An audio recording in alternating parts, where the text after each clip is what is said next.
இன்றே டவுன்லோட் செய்து உங்கள் ஃபேவரட் ஷோக்களை என்ஜாய் பண்ணுங்க. ஏய் மெதுவா மெதுவா மெதுவா தான் போயேன். ஏய் ஒரு நிமிஷம் இரு, போன் வருது. இவன் எதுக்கு இப்ப கால் பண்றான்? யாரு? கண்டிப்பா உன்கிட்ட சொல்லணுமா? சொல்டா. டேய் மச்சான், நீ பாட்டு பாடுறதுக்கு பதிலா நடிகனா போயிட்டேன்டா. என்னது நடிகனா? என்னடா சொல்ற? போதை எதுவும் தெரியலையா இன்னும்? ஏன் கேட்க மாட்டேன்? நல்லா கேட்ப. என் கூட இருக்கிற வரைக்கும் இசை சிஸ்டரை பத்தி மூச்சுக்கு 300 தடவை குறைப்பட்டு பேசிக்கிட்டே இருப்ப. இன்னைக்கு அவங்க கூட ஏற்காடு போன அளவுக்கு வந்திருக்க. டேய், ஒரு வார்த்தை சொல்லணும்னு உனக்கு தோணலையாடா? இதாண்டா ஃப்ரெண்டுனா பிரச்சனைக்கு மட்டும் வருவீங்க. நாங்க கர்ச்சீப்ல கண்ணீரை துடைச்சி விட்டுட்டு உட்காந்துருக்கணும். அப்புறம் உங்க பிரச்சனையெல்லாம் முடிஞ்ச உடனே அதே கர்ச்சீப் எடுத்து எங்க தலையில போட்டு போயிட்டே இருப்பீங்க. அப்படித்தானே? டேய் உண்மையை சொல்லு, நீ ஏற்காட்டுல தானே இருக்க? டேய், குடிச்சிருக்கிறது நீயா நானாடா? ஏற்காட்டுல இருக்கிறது நீ, நான் மாங்காட்டுல இருக்கேன். டேய் அப்புறம் எப்படிடா நான் வியூ பாயிண்ட் போனது எல்லாமே உனக்கு தெரியும்?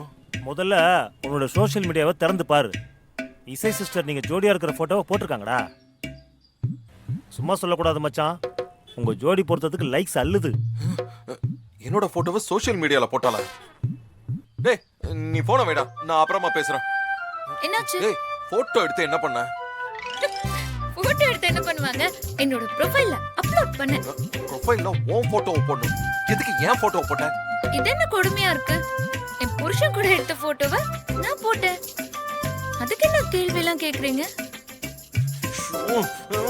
இந்த புருஷன் சொன்னா வாய் உடைச்சிருவேன். நீ ஃபர்ஸ்ட் அதை delete பண்ணு. போட்டோலாம் delete பண்ண முடியாது. ஏய் நீ போட்டோ போட்டதுக்கு எல்லாரும் எனக்கு கால் பண்றாங்க. போட்டோ நல்லா இருக்குன்னு சொன்னாங்களா? அதான பார்த்தேன். இப்பதான் புரியுது நீ எதுக்கு போட்டோ எடுத்தன்னு. நாளைக்கே டிவோர்ஸ் கேஸ் ஹியரிங் வந்தா இந்த போட்டோவெல்லாம் காட்டுறதுக்கு தானே? ஹலோ, இந்த இசை ஒன்றும் அவ்வளோ கேவலமான ஆள்லாம் கிடையாது. உன்னை நான் நம்பவே முடியாது. நீ நட ரூமுக்கு. எங்க ரூமுக்கு? அதெல்லாம் முடியாது. இங்க ஒரு நல்ல கோவில் பக்கத்துல இருக்கான். அங்க நம்ம உடனே போயே ஆகணும். கோவிலுக்கா? அங்கெல்லாம் என்னால வர முடியாது. வர முடியாதுன்னு நீங்க சொல்லவே முடியாது. உங்களுக்காக நான் என் வாழ்க்கையை விட்டு கொடுத்துருக்கேன் தெரியுமா? ஆனா நீங்க இப்படி சொல்றீங்க. அப்ப நான் கையெழுத்து போட்டதே வேஸ்டா போச்சு. ஏய் இப்ப எதுக்கு கண் கலங்கற? இதெல்லாம் ரொம்ப ஓவர்லாம் இல்ல. இது என்னோட இன்னர் ஃபீலிங்ஸ். அதெல்லாம் உங்களுக்கு சொன்னா புரியாது. இந்த நாள் எவ்ளோ வேல்யூபிள் தெரியுமா எனக்கு? அத கொஞ்சம் ஞாபகப்படுத்துறேன். சரி ஓகே, எல்லாமே என் தலையெழுத்து. உனக்கு எங்க போணும் ஃபர்ஸ்ட்? அது சிரிச்சிட்டே கேளுங்களேன். எங்க போணும் நீங்க சொல்லுங்க, போலாம். கோயிலுக்கு போலாம் வாங்க.